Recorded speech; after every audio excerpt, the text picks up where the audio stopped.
7.5 kilowatt off grid and 9 kilowatt on grid system install பண்றதுக்காக இப்போ நம்ம எங்க வந்திருக்கோம்னு பாத்தீங்கன்னா சென்னை ECR தான் வந்திருக்கோம். ஆமாங்க, ECRல ஒரு ப்ராஜெக்ட் பண்ணனும்னு ரொம்ப நாள் என்னோட ஆசை, கனவும் கூட. ஒன்னு இல்ல ரெண்டு ப்ராஜெக்ட் பண்ணிட்டேன். சோ இந்த வீடியோ ஃபுல்லாவே ஒரு ஆஃப் கிரிட் சிஸ்டம் பத்தி தான் சொல்லி தர போறேன். ECR வாழ் மக்களே, இந்த வீடியோ ஃபுல்லாவே ஒரு ECRல எப்படி ஒரு சோலார் ப்ராஜெக்ட் பண்ணனும் இந்த வீடியோ ஃபுல்லா சொல்லி தர போறேன். ஏனா உப்பு காத்து தான். சோ இந்த ப்ராஜெக்ட்காக நாங்க யூஸ் பண்ண மெட்டீரியல்ஸ் எல்லாமே பாத்தீங்கன்னா டாப் எண்ட் மெட்டீரியல்ஸ். ஒரு சின்ன போல்ட் நெட் கூட பாத்தீங்கன்னா MS யூஸ் பண்ணாம நாங்க SS யூஸ் பண்ணிருக்கோம். சோ எல்லா மெட்டீரியல்ஸ் இந்த மாதிரி டாப் எண்ட் போட்டா மட்டும் தான் உங்க ஊர்ல சோலார் ப்ராஜெக்ட்ஸ் ரொம்ப வருஷம் வரும். சரிங்களா? ஏனா எல்லா மெட்டீரியலோட வாரண்டி பாத்தீங்கன்னா 25 years. சோ இந்த உப்பு காத்து தாங்கணும்னா நீங்க இந்த மாதிரி டாப் எண்ட் மெட்டீரியல் யூஸ் பண்ணா மட்டும் தான் உங்க ஊர்ல ரொம்ப நாள் ப்ராஜெக்ட் வரும். அதே மாதிரி உங்க வீட்டுக்கும் சோலார் பேனல் போடணும்னா டிஸ்கிரிப்ஷன்ல உள்ள நம்பரை கான்டாக்ட் பண்ணுங்க. எங்க சோலார் இன்ஜினியர்ஸ் உங்க வீட்டுக்கே வந்து சோலார் பேனல் போட்டு தருவாங்க. பட் ஒன்லி ஃபார் சென்னைக்கு மட்டும் தான் இப்போதைக்கு. சரிங்களா? அதே மாதிரி என்னோட சேனல் ரொம்ப பிடிச்சிருக்குன்னா சப்ஸ்கிரைப் மட்டும் பண்ணிக்கோங்க. வாங்க வீடியோக்குள்ள போலாம். இந்த ப்ராஜெக்ட்டோட ஹீரோ தான் பார்க்க போறோம். எப்பவுமே ஒரு ப்ராஜெக்ட் ஹீரோ பார்த்தீங்கன்னா அந்த சோலார் பேனலா இருக்கும், இல்ல சோலார் இன்வெர்டர் இருக்கும். பட் இந்த ப்ராஜெக்ட் பொறுத்த வரைக்கும் கேல்வனைஸ் ஸ்ட்ரக்சர் தான் ஹீரோ. ஏன்னா உங்களுக்கு பின்னாடி பார்த்தா தெரியும் பீச் தான் இருக்கு. ஸோ உப்பு காத்து கண்டிப்பாக இங்க MS போட்ட நிற்கவே நிற்காது. ஸோ நாங்கள் இதுக்கு என்ன சொன்னோம், கஸ்டமர் கிட்ட நல்லா ஆர்டிப் கேல்வனைஸ்ட் பண்ணிக்கணும். சரிங்களா? ஆர்டிப் கேல்வனைஸ்ட் பண்ணாலும் 10-15 வருஷத்துக்கு அப்புறம் பீச் காத்து. ஸோ கண்டிப்பாக ஒரு சான்ஸ் இருக்கு துரு பிடிக்கிறதுக்கு. அதுக்கு என்ன வழின்னு கேட்டார் கஸ்டமர். ஸோ ஈஸியான ஒரு வழி சொல்கிறேன். கேல்வனைஸ் பண்ணிடுங்க. கேல்வனைஸ் பண்ணிக்க அப்புறமா அது மேலே ஒரு மட்டி அடிச்சுட்டு அதுக்கப்புறமா MRF சுசுகி ப்ளூ பெயிண்ட் அடிச்சுட்டு வச்சுக்கோங்களேன், துருவே பிடிக்காது. அப்படியே பர்ஃபெக்டாக இருக்கும். கண்டிப்பாக ECR வாழ் மக்களே நீங்கள் கண்டிப்பாக இந்த சொல்யூஷன் தான் பண்ணணும். சரிங்களா? ஏன்னா எவ்வளோதான் கேல்வனைஸ் போட்டாலும் பின்னாடி இருக்கிறது உப்பு காத்து தான். சரிங்களா? அதனால கஸ்டமர் சொன்னார், டேனியில் குறைய வச்சிடாத, இதான் ரொம்ப முக்கியனாரு.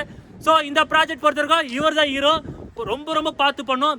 அதே மாதிரி இந்த கேல்வனைஸ் நாங்கள் யூஸ் பண்ண போல்டு நெட் கூட பார்த்தீங்கன்னா SS தான் யூஸ் பண்ணோம். MS போடல, எங்கேயுமே MS போடக்கூடாதுன்றாரு. அதனால SS போட்டோம். இப்படி போட்டால் தான் உங்களோட சோலார் ப்ராஜெக்ட் ECRல பண்ணால் ரொம்ப நாள் வரும். இந்த வீட்டுக்கு நாங்கள் யூஸ் பண்ண சோலார் பேனல் பார்த்தீங்கன்னா வாரி மேனுஃபேக்சர் தான். சரிங்களா? இந்தியாவில் த பெஸ்ட் சோலார் பேனல்னா அது வாரி பேனல் தான். விக்ரம் சோலாரும் நீங்கள் போகலாம். பட் கஸ்டமர் ரொம்ப டாப் பண்ணி கேட்டார், அதனால நான் வாரி சூஸ் பண்ணேன். ஏன் வாரி சூஸ் பண்ணேன்னா இது வந்து mono crystalline PERC with half cut. சரிங்களா? இந்த ஆஃப் கட்ன்ற ஒரு ஆப்ஷன் இதனால இது வந்து 11 amps கொடுது. ஸோ இந்த வீட்டுக்கு நாங்கள் 8 பேட்டரி போட்டோம். 8 பேட்டரி சீக்கிரமாக சார்ஜ் பண்ணால் அது ஆஃப் கட் பேனலால் தான் முடியும். ஏன்னா 11 amps வரும். ஸோ 12 பேனல்ஸ் போட்டுட்டோம். சரிங்களா? மேலே 6 பேனல்ஸ், கீழே 6 பேனல்ஸ் பார்த்து மட்டும் 12 பேனல்ஸ். இது 3 பேனலாக சீரிஸ் பண்ணோம். இப்படி எடுத்தால் இந்த பேனல் பேட்டரி சார்ஜ் பண்ணிங்கன்னா ஈஸியாக சார்ஜ் ஆகிடும். அதனால தான் நான் வாரி சூஸ் பண்ணேன். இனிமேட்டு வாரியோட பேனல் ரேட் ரொம்ப அதிகமாக போயிடுச்சு. சரிங்களா? இது பண்ணுறதுக்கு ஒரு ஃபாரின் மேனுஃபேக்சர் பண்ணிடலாம். ஸோ இதே வீட்டுக்கு இப்போ நாங்கள் அடுத்த பேனல் வந்து பேனசானிக் போட போகிறோம். அது பார்க்கணும் என்னோட அடுத்த வீடியோவில் பாருங்கள். இப்போ வாங்க இந்த பேனல் எப்படி இன்ஸ்டால் பண்ணணும்னு காட்ட போகிறேன். வாங்க. இதுதான் வந்து ஆன்டி தெஃப்டிங் லாக்னு சொல்லுவோம் இதை. ஸோ இதை வந்து எதுக்காக நம்ம யூஸ் பண்ணுறோம் அப்படின்னா ECR. ஸோ நம்ம ECRல இருக்கிறதுனால இந்த ஏரியாவில் காற்றினுடைய வேகம் வந்து அதிகமாகவே இருக்கும். ஸோ இதை வந்து அடிஷ்னல் லாக்கு, அதாவது அடிஷ்னலாக நம்ம இப்போ எல்லா சைட்டுக்குமே வந்து பார்த்திங்கன்னா மிட் கிளாம்ப் எண்டு கிளாம்ப் தான் நம்ம யூஸ் பண்ணுவோம். பட் ஆனால் இந்த சைட்டில் நம்ம அடிஷ்னலாக ஆன்டி தெஃப்டிங் லாக்கு அப்படிங்கிற இந்த லாக்கை நம்ம யூஸ் பண்ண போகிறோம். ஸோ இது எதுக்காகனா அதுதான் சேம், நம்ம காற்றினுடைய வேகம் அதிகமாக இருக்கிறதுனால இது அடிஷ்னலாக வந்து பேனலில் இந்த பர்லினோட நல்லா ஸ்ட்ராங்காக பிடிச்சிக்கும். ஓகேங்களா? இது எப்படி வந்து நம்ம ஃபிக்ஸ் பண்ணுறதுன்றதும் பார்க்க போகிறோம். ஸோ இதை வந்து ஃபஸ்ட்டு வந்து பார்த்திங்கன்னா இந்த மாதிரி நம்ம வந்து உள்ளே வச்சு லாக் பண்ணிக்கணும். ஓகேங்களா? இதில் லாக் இருக்கும். ஸோ இந்த லாக் வந்து இப்போ போய் லாக் ஆகிடுச்சு. இன்னும் இது வந்து உள்ளே போய் இந்த கீழே பார்த்திங்கன்னா பர்லினில் ஹோல் இருக்கும். ஸோ இது கூட வந்து லாக் ஆகிடும். ஓகேங்களா? ஸோ இதை வந்து நம்ம பேனலில் அடுத்து எப்படி ஃபிக்ஸ் பண்ண போகிறோன்னு பார்ப்போம். இப்போ நம்ம ஒரு பேனல் நம்ம இன்ஸ்டால் பண்ணிட்டோம். பின்னாடி பீச் காற்று ரொம்ப காற்று அதிகமாக இருக்குது. எப்பவுமே நாங்கள் வந்து மிட் கிளாம்ப் சைட் கிளாம்ப் தான் போடுவோம் பேனல் இன்ஸ்டாலேஷன். பட் இந்த ப்ராஜெக்ட்டுக்கு மிட் கிளாம்ப் சைட் கிளாம்ப் அப்புறமா பார்த்தீங்கன்னா ஒரு புதுவிதமான ஒரு லாக் பேனல் இன்ஸ்டால் பண்ணியிருக்கோம்.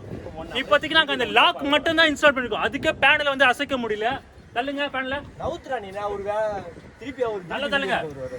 ஸோ இப்போ நீங்கள் பார்த்தது வெறும் கிளாம்ப் போட்டதுக்கு மட்டும் தான், கொஞ்சம் கூட அசையல.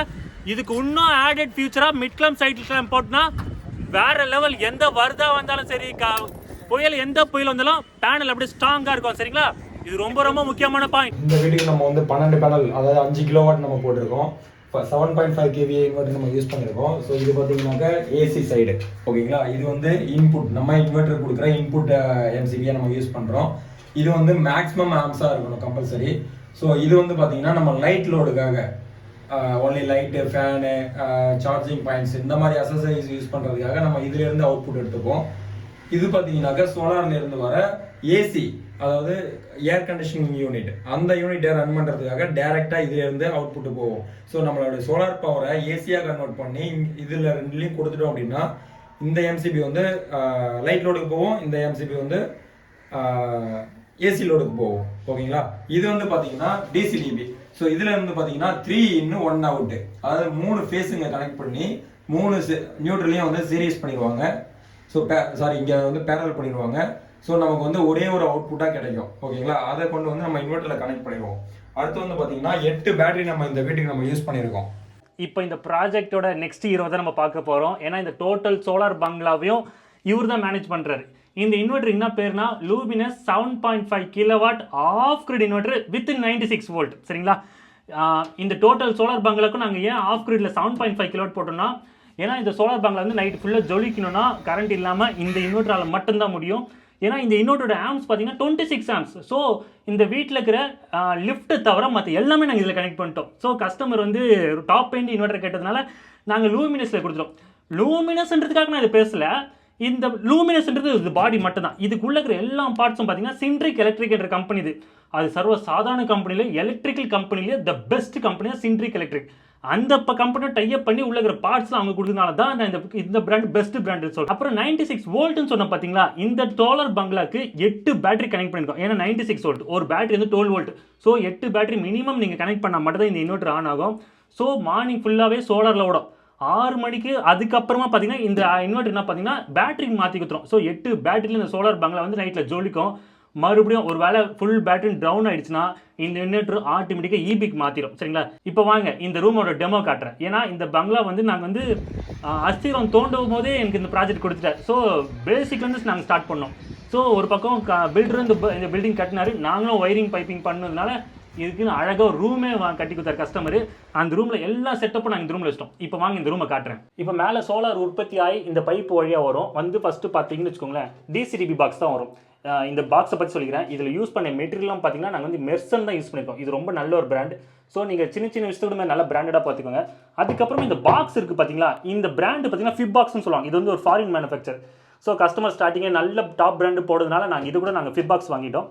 அதுக்கப்புறமா இங்கே பார்த்தீங்கன்னா நாங்கள் வந்து பாலிகேபு எம்சிபிஸ் வச்சுருக்கோம். கஸ்டமர் வேண்டாம் நான் வந்து ஃபியூச்சரில் நான் மாற்றிக்கிறேன்னு சொன்னால் இது ஆன் ஆஃப் பண்ணிட்டா போதும். ஸோ எல்லாமே டோட்டலாக மாறிடும். அப்படியே கீழே வந்து நாங்கள் வந்து 7.5 கிலோவாட் இன்வெர்டர் இந்த இடத்துல வச்சிட்டோம். அதுக்கப்புறம் ஸ்லாப் கட்டி கொடுத்தாரு கஸ்டமர். ஸோ 4 பேட்டரி மேலே நாங்கள் வச்சிட்டோம். 4 பேட்டரி மேலே வச்சுட்டு 4 பேட்டரி கீழே வச்சிட்டோம். ஏன்னா மொத்தமாக 8 பேட்டரி மேலே வச்சா வெயிட் தாங்காது. அதேமாதிரி ஃபியூச்சரில் வந்து கஸ்டமர் வந்து இல்லைப்பா நான் வந்து டக்குன்னு இபிக்கு மாற போகிறேன்னு சொன்னார்னா இந்த 2 வயரும் மாற்றி விட்டா போதும். இது ரெண்டுமே சோலாரில் ஒர்க் ஆகும், இது ரெண்டுமே இபியில் ஒர்க் ஆகும். ஸோ இந்த மாதிரி நிறைய ஆட்டோமேஷனில் பண்ணி கொடுத்துரும். முக்கியமாக இந்த இன்வெர்ட்டரில் பொறுத்திருக்கும் இன்னொரு முக்கியமான ஒரு அட்வான்டேஜ் என்னென்னா, இந்த இன்வெர்ட்டரில் வந்து 2 அவுட்புட் இருக்கும். ஸோ ஏர் கண்டிஷனருக்குன்னு தனியாக ஒரு அவுட்புட் இருக்கும், மற்ற லைட் லோடுக்காகலாம் ஒரு தனி ஒரு அவுட்புட் இருக்கும். ஸோ ரெண்டுமே மிக்ஸ் பண்ணிக்காது. ஸோ ஒரு வேளை ஏர் கண்டிஷனர் டக்கு நீங்கள் ஆன் பண்ணால் கூட மற்ற லோடை டிஸ்டர்ப் பண்ணாமல் ஏர் கண்டிஷனர் மட்டும் சூப்பராக ஓடும். அதே மாதிரி இந்த ஒயர்லாம் பார்த்தீங்கன்னு வச்சுக்கோங்களேன், இதெல்லாம் நல்லா திக்காக போடணும். இந்த வீட்டுக்கு நாங்கள் போட்ட ஒயர் ஸ்கொயர் எம்எம் பார்த்தீங்கன்னா 25 ஸ்கொயர் எம்எம் போட்டிருக்கோம். இது ரொம்ப ரொம்ப நல்ல திக்கான ஒயர். ஏன்னா நம்ம வந்து ஆஃப் கிரிட் இன்ஸ்டால் பண்ணுறோம், லாஸ் ஆகக்கூடாதுனால நாங்கள் சின்ன சின்ன விஷயம்னு பார்த்தோம் நல்லா. ஸோ அது மாதிரி 25 ஸ்கொயர் எம்எம் போட்டு இந்த டோட்டல் ரூமே ஃபஸ்ட்டு ஆக்டிவேட் பண்ணிட்டோம். இந்த வீட்டுக்கு நாங்கள் யூஸ் பண்ண பேட்டரிஸ் பார்த்தீங்கன்னா லூமினஸில் 200H யூஸ் பண்ணியிருந்தோம். ஏன்னா பிரச்சனை இது வந்து 7.5 கிலோவாட் இன்வெர்டர் 96 வோல்ட். ஸோ ஒரு பேட்டரி வந்து 12 வோல்ட். ஸோ மொத்தம் 8 பேட்டரிஸ் யூஸ் பண்ணியிருந்தோம். ஏன்னா இந்த பெரிய பங்களாவை வந்து சோலார் ஆஃப் கிரிட்ல ஆக்டிவேட் பண்ணுனா மினிமம் 8 பேட்டரிஸ் தேவைப்படுது. ஸோ வந்து நாங்கள் 96 வோல்ட்டுக்கு போயிட்டோம். இந்த ப்ராஜெக்ட் பார்த்தீங்கன்னா போன வருஷமே கன்ஃபார்ம் ஆயிடுச்சு. ஸோ இந்த வீடு கட்டும் போதே எங்களுக்கு கொடுத்து ஆர்டர் கன்ஃபார்ம் பண்ணிட்டாரு. அதனால என்ன ஒரு அட்வான்டேஜ்னு பார்த்தீங்கன்னு வச்சுக்கோங்களேன், மேலே பேனல் கீழே பார்த்தீங்கன்னா ஒயர் பைப் வச்சிட்டோம். இந்த பைப்பு மூலியமா ஒயர் ஷார்ட் டிஸ்டன்ஸில் கவர் பண்ணி வீடு ஃபுல்லாக சோலார் அமைச்சிட்டோம். ஏன்னா பேனல்லேருந்து இன்வெர்டர் வந்து 20 மீட்டர் டிஸ்டன்ஸ்க்குள்ளே இருக்கணும். டிசி டு ஏசி வந்து ரொம்ப தூரம் ட்ராவல் ஆகக்கூடாது. ஸோ அதனால 20 மீட்டருக்குள்ளே வச்சுன்னு வச்சுக்கோங்களேன், டிசி ட்ராவல் பண்ணக்கூடாது, ஏசி எவ்வளோ தூரம் ட்ராவல் பண்ணலாம். அதனாலே பைப்பு சார் வச்சு கொடுத்துட்டாரு. என்ன பிராண்ட் ஒயர் யூஸ் பண்ணேன்னு இப்போ சொல்ல பாருங்க. நம்ம வந்து எப்பயுமே பாலிகேப் ஒயர் தான் யூஸ் பண்ணோம். எதுக்காகனாக்கா இந்த கேப் தான் இந்த கேபிள் தான் வந்து நல்ல ஃபர்ஸ்ட் குவாலிட்டி கேபிள். அதுக்காக தான் நாங்கள் இந்த வீட்டுக்கு இந்த கேபிளை சூஸ் பண்ணிருக்கோம். இந்த வீட்டுக்கு இல்லை, நாங்கள் பண்ணுற எல்லா சைட்டுக்குமே பாலிகேப் கேபிள் தான் யூஸ் பண்ணிட்டு இருக்கோம். ஏன்னா நல்ல கேபிள், நல்ல ஹார்மர் கேபிள் போல இருக்கும். ஹீட் ரெசிஸ்டண்ட்டாக தாங்கும். இது அவ்வளோ சீக்கிரம் ஹீட் ஆகாது இந்த கேபிள். ஓகே, இதுல கூட நீங்க குவாலிட்டி பார்க்கணும், பிராண்ட் பார்க்கணும். சரிங்களா? இதோட ஒரு நல்ல பிராண்ட் இருக்கு, பட் அந்த பிராண்ட் ரொம்ப டூப்ளிகேட் வருது. அதனால நாங்க எப்பவுமே பாலிகேப் ரெகுலர் பண்றோம். அவ்வளவுதாங்க இந்த வீடியோ. ஈஸியாக வாழ மக்களே, இப்படிதான் ஒரு சோலார் பேனலை இன்ஸ்டால் பண்ணணும். ஏன்னா உப்புக்கு அதுதான், பார்த்து இன்ஸ்டால் பண்ணுங்க. எம்எஸ் மட்டும் யூஸ் பண்ணாதீங்க. இவ்வளோ நேரம் நீங்க பார்த்தது ஒரு ஆஃப் கிரிட் சோலார் சிஸ்டம் தான்.